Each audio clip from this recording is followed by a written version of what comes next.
I grew up started out on a farm in between Herman, Missouri and New Haven, Missouri. And my mom and dad were divorced at 5, and we moved off the farm because mom just couldn't handle the winters anymore. She has polio when she was a kid, so she has some bad legs. We moved into New Haven. Mom got remarried, and I wound up graduating high school in Herman, where I was living with my dad. And I went into the military, served 8 years in the United States Army. I got to serve 3 years in Germany, which was kind of neat. And then moved back here to Missouri and started working for the Missouri Department of Corrections when I got out of the military. Then I got my bachelor's degree in criminal justice and started working for Missouri Division of Child Support Enforcement. And then I started working for the Missouri Division of Family Services. Moved up to St. Louis and worked up there with them. I then followed in my dad's footsteps and started operating heavy equipment out of St. Louis with Operating Engineers Local 513. Enjoyed that for a while and wound up moving down here. Started a landscape business and found out that I really didn't want to do landscaping. And in '08, when the economy was kind of crashing, I then got trained by my brother to do locksmithing. We moved down to Lebanon to open up a shop there in 2009, and in 2016, Christmas of 2016, my brother sold me this business here at Lake of the Ozarks, so I've been here ever since. Enjoy doing it. I enjoy the lake area. I've been involved in politics in this entire area for some time, and certainly in the state. When the Tea Party movement came along, it really gave me the impetus to get more involved. It showed me how to get more involved, and I started getting a lot more involved up at the state level. Actually worked on a couple of bills. One went all the way to the governor's office. Governor Jay Nixon was the governor at the time. He vetoed it. It was an anti-Agenda 21 bill, and we missed by one Republican not wanting to override that veto before it became law. I also assisted a legislator, along with others. I didn't do this stuff by myself, don't get me wrong. But we got a personhood bill passed through the Missouri House. It never made it to the Senate, but I was honored to be able to do that because I believe that life is, especially unborn, the most precious and unprotected, helpless life there is the unborn, and I believe that protecting them is a very important thing. So I'm 100% pro-life. I'm not just pro-life, I'm anti-abortion. So that's kind of where I come from. I'm not just pro-Second Amendment. I believe 100% in our firearms rights, and I truly believe it shall not be infringed. It said that I am local, but I didn't grow up here. So I don't really owe anybody anything here, other than respect and appreciation for the business that I have gotten while I've been here. And but I don't owe those things from way back when I was a kid or in high school, and I don't have those things that people can hold over my head in some form of a blackmail to make me do something. So, which is pivotal to me. I believe that it's incredibly important that as we move through decision-making process in the county, that it needs to be fair and free of all influence of that type of nature. How do you feel going into this position? Obviously, you've had a lot of experience with your background in the military and these other positions in dealing with kind of these situations of how do you balance that power, I guess? Whether it's the government saying too much, or do you give that back to the people? Well, the people should always have as much power as there possibly is to be given. The founders thought that, and I believe that just when you talk liberty and freedom, you're not going to get that from some government entity. You're going to get that from the people. And so to balance that, as you ask, first thing, my biggest question is this a function of government? When someone asks you, can we do X, Y, Z? Can we buy this? Could we annex this? Is that a function of government? Is that something that the government should be doing? And if it isn't, then well, we shouldn't do it. And if it is a government thing, something that the government should do, then you have to ask yourself some priorities. we only have so much resources, and it all comes from the people. We can't print money here like they do in Washington, D.C. So you have to be financially frugal. You have to be responsible in that area, especially because it's somebody else's money. And so you have to prioritize things you want to do. And that is a part of what your community is about, as to what the priorities are. Do we prioritize drug interdiction, or should we prioritize thefts? That's just an example, one small example. Should we prioritize broadband, or should we have better roads? So we have to think about those sorts of things whenever we decide to do whatever it is. And I also don't believe in the philosophy that just because something's broken, that the government has to come along and, quote, do something to fix it. So that's some of the watchwords that I would use, and some of the measuring sticks that I would use to determine how to make that balance that you asked for. Yeah, I mean, just by knowing you through comments made publicly over the years, you respect the freedom that individuals have. It seems like you would almost rather back off on government control. Oh, is that fair to say? That's very fair to say. As a matter of fact, I would like to be about that close to anarchy. I know that sounds crazy to some people, but there's a lot of founders' quotes and other things that you can talk about. When you vote for security, what do you really get? You wind up getting, in the long run, a lot of forms of tyranny and control over you. People want to say, like, I guess there's that price, that price. So in not having so much, you would actually have less taxes going towards these things, right? So then it would give you, the individual, more freedom to do with their money, I guess. I would love to see the opportunity to lower taxes somehow, our sales tax, our levy on our property. I would love to see somehow to do that. Now, I don't know that can be done. I haven't delved into the budget that deeply or anything else, but that would be my philosophy. If I can reduce taxes, I'm going to reduce taxes, and put more money back into your pocket, because the people spend their money a whole lot better than the government does. And I don't care what they spend it on, because it's your money. You created it. There's three things that God gave us, and Frederick Bastiat in the law points this out. We have our life, we have our faculties, that is our brain, our hands, our ability to do things, and life, faculties, and darn, I'm forgetting the last one. Anyhow, what it basically is that, and your property, that's it, property. You as an individual have been given by God really everything that you need to survive. You can get a little piece of land, you can plant, you can grow things, you can get cattle. Now, this is the very basics. Think about when we were an agrarian society. That is all you did all day long, were things that were going to help you survive. You had to build your own house. You had to raise your own vegetables. You had to raise your own animals for for food and whatnot.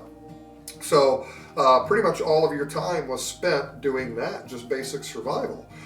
Since the Industrial Revolution, to where we now have these jobs, I don't have a garden. I don't raise cattle or chicken. So I do my job here. People give me this Federal Reserve note that really, if you look at it, is just it's a representation of the amount of time that we have spent doing something. And then we take that Federal Reserve note and we give it to somebody else for a product that they have created. If that's the farmer, then we give them those Federal Reserve notes for the cattle that they've raised, and then they didn't build their own car. They're a farmer, right? So they take those Federal Reserve notes, go out and buy a car or whatever. So I just believe that the most money in your pocket and the most freedom that you have lends for the best life that an individual can have. Yeah, I have not heard that from many politicians. To just say that, I think it's a refreshing. I was just making sure that that's what you really are saying, that you are a politician that wants to see a restricted government. Absolutely, yes. Yes. As a matter of fact, that's kind of what the Constitution was to do. It was to restrain the government, to put chains on those people so that they couldn't do a whole bunch of the stuff that we're doing today. And unfortunately, the American people are allowing these things to be done. And a lot of it is well, there's a lot of ins and outs to it, but it's where we are today, but we're not supposed to be there. So there's going to have to be a point in time where the people start pulling back on that power, and through our system, that is done through an elected position. So you send somebody to Washington, D.C. that you hope is going to fight for your liberty and your rights and your freedom, and you hope make smaller government, if this is what you're for, smaller government, less taxes, and you get 4 or 5 or 10, maybe even 20 people out of 400 and something that actually want to do that. Well, their hands are a little bit tied. So then in our structure of government, at the state level, you can rein back a lot of that power and bring it back to the people, because as we were founded, that's the way it's supposed to be. At the local level of government, we have to be even better watchdogs of where those dollars go, because in reality, at the local level, the government should do more things than at the federal level. Let's say, for instance, the federal government is not responsible for roads in our county. They're not responsible for sewer systems in our county. They're not responsible for the health care in our county, or schools, or any of these other things that we want to do. So more of those things need to be done at the local level. But that doesn't mean that you just have to still make them these great, big, huge institutions. They can still be just as small as absolutely possible. I believe that government should give the people the tools necessary to be prosperous in their life. And one of the greatest things government does then is protect those things that you've done, your property, your life, your liberty, to ensure that you can continue to grow and be more prosperous and happy. A lot of growth in this county. There's a lot of things happening. And we were talking about, I guess, one of the powers that the county has is the taxes, or such as planning and zoning, or these restrictive things that are been put in front of us. Sure. Like Unified Land Use Code. Yeah, I don't even know if that's legal, or is anybody, I mean... Well, the Missouri Constitution certainly has, and the Missouri statutes have remedies for planning and zoning. And you can, as the people did, I think in 90-something, voted in. I think they voted for it in 94 and it took effect in 02, is what I'm understanding, or somewhere in that neighborhood. I don't know 100%. But you have the authority, and here at the lake and around the lakes in Missouri, they even made a special carve-out. So from 1/2 mile up to 5 miles, you can have a planning and zoning zone. And then there are counties that have complete planning and zoning throughout their entire county. I absolutely do not advocate for that. But I think there can be some planning and zoning. We want to make sure that our lake stays nice. And by the way, the Department of Natural Resources have an awful lot of restrictions on what can and cannot be done around the Lake of the Ozarks area and other lakes that we have, and streams and so on and so forth. So I believe, again, that the very minimal amount of regulations to ensure a domestic tranquility, if you will, in your neighborhood is where we need to be, instead of these large, what we have right now, a Unified Land Use Code of some 280 pages, I think, or something of this nature, or 50 pages, 250 pages, that details all of these different things that you can and cannot do. And I think that those restrictions they're arbitrary. They're whoever decides to write them into that law and makes them. And if you want to go back to even how things happen in this county, the way they went about concluding that and doing that was very backroom and behind the scenes, and very few people knew what was going on until we come up with this thing that they have, from what I can understand, voted on and passed, and it is effective now in Camden County. So I think one of the first things that I would like to see done is a revisit of that, because there are some folks out there talking about a petition to eliminate planning and zoning altogether. So now you have the other side of that spectrum, you see. And this is where your balance comes in. It seems like every time in America specifically, tyranny comes along, the spectrum swings one way. And then when you try to go to freedom, it swings all the way the other way. And we have to figure out how to find that balance in the middle somewhere. Obviously, going into this office, it's not just like the county stops and everybody has a parade for you. It's boots on the ground running. Oh, sure. Sure. Obviously, a little bit, you've kind of described your philosophy on how you would do things, but how would, if you did win going into that office, how do you see yourself working with the current commissioners and just doing the day-to-day? Well, they already have some of the institutional knowledge, and so do the people that are elected and work in the courthouse and in the county government and roads and bridges and so forth. They have the institutional knowledge, so you have to rely on them a lot in background information that helps you make a decision. And as presiding commissioner, actually, you don't make any of the decisions. The two other commissioners do the voting and make the decisions. The presiding commissioner really just kind of guides the direction of how things are going to be discussed, voted on, and so on and so forth. So, although it is an important position, you generally don't vote unless there's a reason to break a tie. So, a lot of that's going to be in the hands of those that are already there, and certainly to help that decision-making process. I also don't believe that even at county level, do we have to have such a hurry, we got to get this done. Let's read this, let's look at it, let's decide it, and move on to the next thing. I think that maybe we've done some votes and moved forward on some things faster than we maybe need to. I think there's nothing wrong a lot of times with discussing it and maybe tabling that issue until some of the questions are better answered, or until maybe, this is a bill that really involves the the auditors, for instance, or the treasurer's office, but he's out of town this particular week. Well, let's wait till he gets back, and get a little more info. There are very few things that I have seen that require some form of emergency vote or a hurry up, we got to get it done today type mentality. So, cool things off a little bit. Let's discuss some things some more. And I think a lot of the discussion between the commissioners needs to be done more in front of the public. And I want to see more public involvement and more and 100% more transparency. So that's kind of one of the things I'm hitting on with everybody is the transparency issue. Recently, just locally, the school board started broadcasting their meetings. Osage Beach broadcast their meetings. Camden County has not done any of that.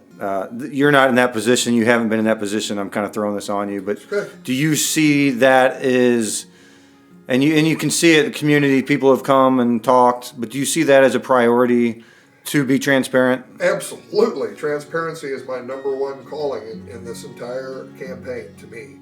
And I don't know why, especially with this, federal candy that's being handed out, the federal money, why they did all these other Zoom things and now they got the microphones, which is good. I see now they finally have microphones. I want to know, are those microphones on a recorder? If they're not, they should be. And I also believe that it should be very easy to set up some sort of a camera and hook it to the internet, and poof, there you are. You can watch a live meeting. You don't have to come to it. You can sit and watch live. Now, do I see us taking a step forward and people maybe being able to comment from home? I don't see that, because I think that would open it up to taking way too long for meetings to happen. If to me, I also think that if you want to be that involved in your government, then you probably need to show up and be there in person so that people can, a lot of things can be lost in texts and emails because you don't see that emotion that a person is putting forward, the inflection in their voice and the words that they use. So I can definitely see it videotaped, recorded, but I don't know about any electronic input otherwise. But yeah, a high priority would be to start live streaming the meetings, absolutely. What do you want constituents out there to know about you? The voting percentage has been, except for presidential down here, it's 8 to 12% if we're lucky. Yeah, right, sure. It's so you can see how possibly groups could influence tax hikes, and if you count votes, it's like, okay, very small numbers here. So you can change a lot of policy in this county just by a few people. And you don't really have a representation because those that own houses on the lake aren't really voting down here as second homeowners. So there's major influence from very little with huge intentions down here. I mean, what you see that, I guess, but what is something, I guess, that, because there's people I know that are getting concerned as of recently that with taxes and just anything that they don't even have the power to vote against it. Yeah. So look at the most recent tax that was increased for the sheriff's department. Incredibly super low turnout. Now, I suppose one could say that just by not showing up, you've made a vote. But I think that's kind of a chicken way to get out of things. You can't make the people participate. I would love to see more participation. But you can. There's been some talk about requiring various tax or revenue bond issues or what have you to be brought to a different level. That is, right now, you have just a simple majority to pass this tax that we have for the sheriff's department. Well, what if it had to pass by a 2/3 majority? Or what if 2/3 of the registered voters of the county had to show up and vote for it to make it a new tax? And I'm not saying those numbers I'd stick to or that that's my plan, but I'm saying that there's been talk that way, and I think that some things like that can be explored to help ensure that more people get involved, or at a bare minimum to slow down these taxing authorities from even trying it. Another example was if a tax is put on the ballot and it fails, then maybe you can't put it on the ballot for another 2, 3, 5 years, something of that nature, before you even try it again. So there's definitely different remedies that can be done, and I think maybe there could be, although the folks that have houses here that aren't registered to vote here, live here, obviously can't vote on an issue, but maybe somehow they could be a little bit more informed about what's going on and what is about to come to pass. Again, they can't vote on it, but maybe they can have some input. I don't know. Maybe their input is voting with their feet. If things get too expensive here, they'll sell their house and move somewhere else. I don't know. Yeah, I'm not big on pledges or promises in a campaign, but there's some things that you can expect from me if you give me the opportunity to be your next presiding commissioner. The very first thing will be transparency, 100% transparency. There won't be any more backroom deals. Closed meetings, there are purposes for them and reasons for them, but they should be very few and far between. And I believe that the public has the expectation, or should have the expectation, and certainly has the authority to know why you had that back room, or that closed session meeting.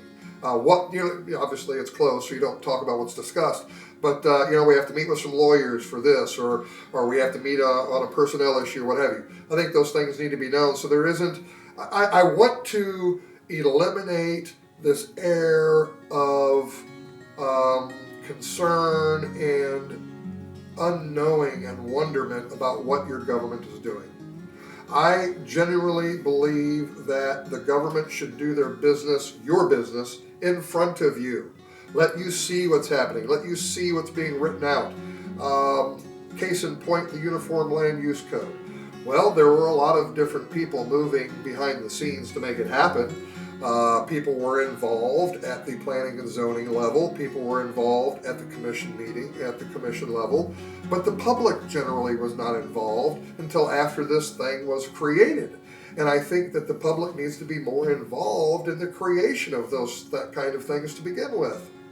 So you can trust me in that. You can know that that's what I want to do. I also do not see us going out on any of these expeditions such as the parking lot we have over by the amphitheater. Could we have done that? Do we need to do it? Maybe. But did anybody know anything about it before it happened? I don't think so. The public didn't know nothing about it. We just have to do things in a much more smart, open, and free manner so that people know what's happening. We need to get that trust back into government. I think right now at the county commission level there is a large amount of distrust. I don't mind people wanting to watch everything I do. As a matter of fact, I say it should be done right in front of the public.